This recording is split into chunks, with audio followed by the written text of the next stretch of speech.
Photos play a powerful role in bringing families together. There's nothing quite like that feeling of reminiscing over an old family album, or the joy of creating and sharing new memories.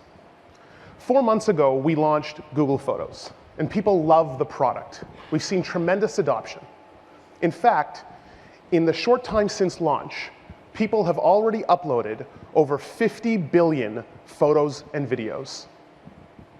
Google Photos was built from the ground up, centered on 3 big ideas: a home for all your photos and videos, organized and brought to life so that you can share and save what matters.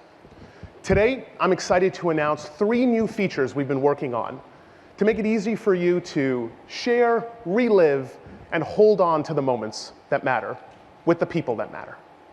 First, I'd like to talk about a feature that's near and dear to my heart. My wife, Jess, and I have a young family, which means we both take a lot of photos and videos.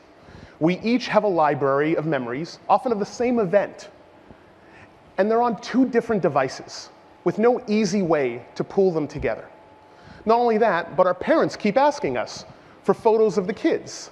And even though we have the best intentions, we often don't get around to sharing because it's just too hard. Mind you, this is the exact same problem whether you're a family or a group of friends that went to a party together. How do you easily pool photos and videos into a single shared album that everyone can hold on to? How do people get notified when new photos and videos have been added? And most importantly, how do you do those 2 things in a way that requires no setup and works across any device, no matter what you have? Android, iOS, Mac, Windows, Chrome OS, you name it. Well, let me show you. Here, we have my phone. I have a bunch of photos and videos from a recent family trip where we went apple picking. I've created an album, and let's say I want to share these with my wife, Jess. With Google Photos, this is really easy. I just tap the share button. I'll pick any app. In this case, we'll pick Hangouts. And I'm going to go ahead, and I'll send her the link. Now, this part isn't new. This no strings attached sharing has always been part of Google Photos. Now, on this side, we have Jess's iPhone. She's going to get my message, tap the link, and here's what she sees. Jess can now tap the plus button in the upper right-hand corner and easily add her photos and videos to the same album. These are the ones she took that day on her device. Notice, I'm actually in these photos. You can see me there in the blue shirt. If we go back to my phone, you'll see that I've been notified that Jess has added photos to the album. And if I tap on that notification, I'm taken right back to the album, and I can see exactly which ones she added by the name attribution that's on the bottom of every photo.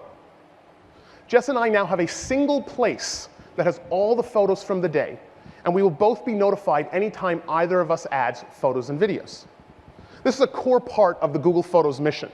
We want to make it easy for you to hold on to the memories that matter, even when you weren't the one holding on to the camera. Now, I know my mom would love to see these photos of her grandkids too. So let me go ahead and send her the link.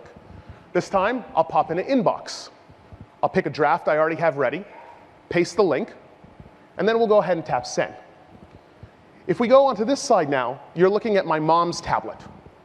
She's going to go ahead and open up my email, tap on the link, and this again will bring up all the photos and videos that Jess and I have shared in this album. Now, my mom wasn't with us at the apple orchard, so she doesn't have any photos to add, but she wants to be notified every time Jess or I add new photos to the same shared album. So she's simply going to tap join in the bottom right-hand corner. And what this does is it subscribes her to the album, and it lets her receive notifications anytime new photos and videos are added. If we go back to my phone, you'll see that I've been notified that Mom has joined the album, in theory. All right.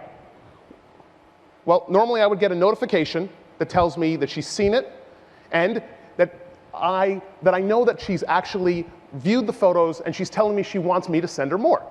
So it just so happens that a few days after, we had a little family bake-off, and I'm just going to go ahead and add these new photos and videos to the same album. And let's see what happens. Now, back on my mom's tablet, we should see a notification that I've added new photos. It looks like with the demo we're having a little trouble getting the notifications through. But she'll get a notification. There it is. And she's going to go ahead and open up that shared album. And now she can see all the photos from the album, including the ones I just added. That's an early preview of Google Photos shared albums, a new, easy way to pool photos and videos and get updates with no setup on any device. Shared albums will be available later this year. Next, let's talk about the challenge of finding and sharing that one photo. With Google Photos, we didn't want to just build any Photos app, but rather lean on Google's strengths in organizing information. By harnessing the power of machine learning, we've made it possible to automatically organize your photos and videos around what matters to you. For example, you can quickly find all the photos of a single person in your library. But what happens if you have 150 photos of your mom and you just want to find that one photo of her from that trip to Hawaii in 2008? Or in my case, I often want to see photos that have both my daughters in them. So how do I search for photos of Ava and Lily together? To enable these powerful searches, this week we're rolling out the ability for you to label the important people in your life. You can now give them any name you like: James Ward, Maggie, Mom. The choice is yours. Now, I know what you're thinking. What about that crazy cousin I have who insists that I always call him Dutch Thunder? You can do that too. These labels are 100% private to you. Once you've added these labels, you can now perform powerful compound searches like this one. Here, I search for Maggie hiking. So rather than seeing all the photos of Maggie or all the photos I have of hiking, now I get a much smaller set of results that match both. Dad at the baseball game, Aunt May and Uncle Jerry skiing, Dutch Thunder at the beach in Cancun. It's now that much easier to find and share the exact photos that you're looking for. This feature will be available on Android this week and is coming very soon to web and iOS. Finally, let's talk about those times when you want to share photos and videos with the people closest to you. And by closest to you, I mean literally closest to you, as in they're in the same room. Say you're at home, hanging out with the family, talking about that epic day you had at the skate park. You quickly pull up the photos and videos, but then what? Your phone gets passed around, or everyone huddles around your small screen, but no one can actually see or hear.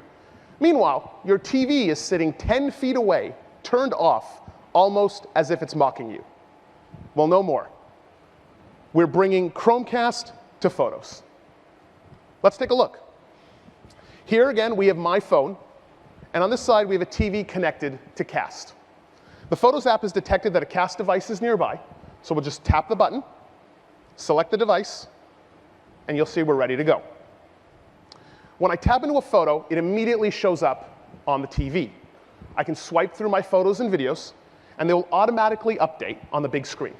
I can even cast an animated GIF. Let's say I want to find a different photo to cast. On my phone, I can leave the full screen view, scrub through my library, zoom out. I can look at my albums. I can even do a search. Notice this whole time, the last photo I casted is still up on the big screen for everyone to look at, even though I'm navigating my library. Unlike mirroring, this lets me control which photos and videos I cast. So you don't have to worry about sharing your screen while you're searching your library for that next photo. What if your photos and videos haven't yet been backed up? No problem. If we go to the top of my library, you'll see a few photos I took this morning. And if you notice the cloud with the slash through them, this is designating that these photos haven't yet been backed up to my Google Photos account. They're purely local to the device, but I can still cast them. Chromecast in Photos is rolling out this week on Android and very soon to iOS. Photos are just one of the ways that we're making it even easier to bring people together around the biggest screen in the house. To talk a little bit more about how we're continuing to evolve the living room experience, I'd like to invite Mario from the Chromecast team.